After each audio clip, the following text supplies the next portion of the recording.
Je vous explique qu'est-ce qui m'est déjà arrivé. À la maison, chez moi, j'ai une haie qui fait tout le tour de la maison.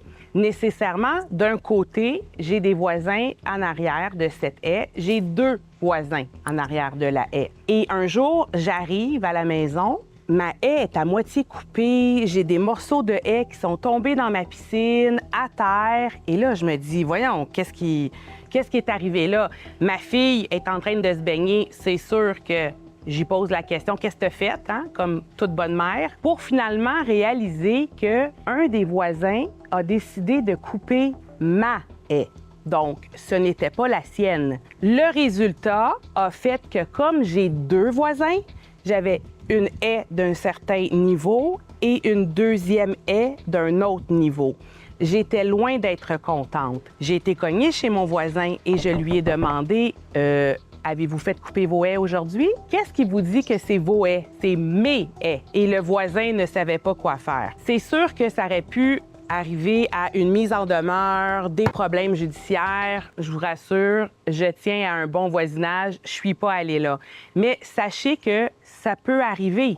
Il faut faire attention avant de décider de faire quoi que ce soit quand on est trop proche de les lignes de fin de terrain, parce que vous pouvez vous ramasser avec une poursuite, une mise en demeure, surtout un mauvais voisinage par la suite, et on ne souhaite pas ça à personne. Un sujet qui revient souvent quand on est en transaction immobilière, c'est à qui appartient la haie, à qui appartient les clôtures.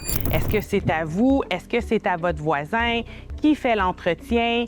Comment ça fonctionne, les haies et les clôtures? Alors, premièrement, sachez que sur le certificat de localisation, on retrouve l'information. Maintenant, quand la haie ou la clôture est à l'intérieur du certificat de localisation, ça vous appartient. C'est-à-dire que vous êtes aussi en charge de faire l'entretien. S'il faut couper les haies, s'il faut repeinturer la clôture, c'est 100% votre responsabilité des 2 côtés.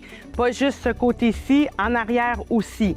À partir du moment que c'est sur la ligne du certificat de localisation, donc sur la ligne de votre terrain, c'est ce qu'on appelle mitoyen. Alors, vous n'avez pas le choix de vous entendre avec votre voisin, à savoir quand on coupe. Est-ce qu'on change des planches au niveau de la clôture? Est-ce qu'on change la clôture tout simplement? Donc, les frais sont partagés 50-50 normalement. Après ça, il s'agit de bon voisinage. Ce qu'il faut aussi faire attention, quand vous aménagez dans votre nouvelle propriété et que les haies ne vous appartiennent pas ou que la clôture ne vous appartienne pas, afin d'éviter des problèmes, faites attention. Au niveau des clôtures, petite information de base, la hauteur maximale des clôtures permises, il faut s'adresser à votre municipalité à savoir quelles sont les hauteurs maximales. Par exemple, ici à Sainte-Julie, à l'arrière, on parle de 1,85 m, tandis qu'à l'avant de la propriété, on parle d'un maximum de 1 mètre. Alors vraiment, avant de décider ce que vous faites au niveau de votre aménagement, validez l'information. De plus, toujours en ce qui a trait aux haies, sachez que l'idéal pour les couper, c'est-à-dire fin mai, début juillet, ou sinon à la fin de la saison, fin août, début septembre. Si vous faites ça entre-temps, malheureusement, avec la chaleur, le soleil, vous affaiblissez votre haie. Il y a aussi de l'engrais qui existe que vous pouvez lui donner. Et les gens ont tendance à couper toujours le haut de la haie. Alors effectivement, c'est à faire, mais il ne faut pas oublier qu'on peut émincir aussi la haie et ça lui fait du bien. C'est un peu comme les cheveux, hein? On se coupe les cheveux, puis ça pousse plus après. C'est la même chose ici. Et vous savez, si vous avez l'intention de vendre une haie bien coupée, une clôture bien droite, c'est toujours très gagnant.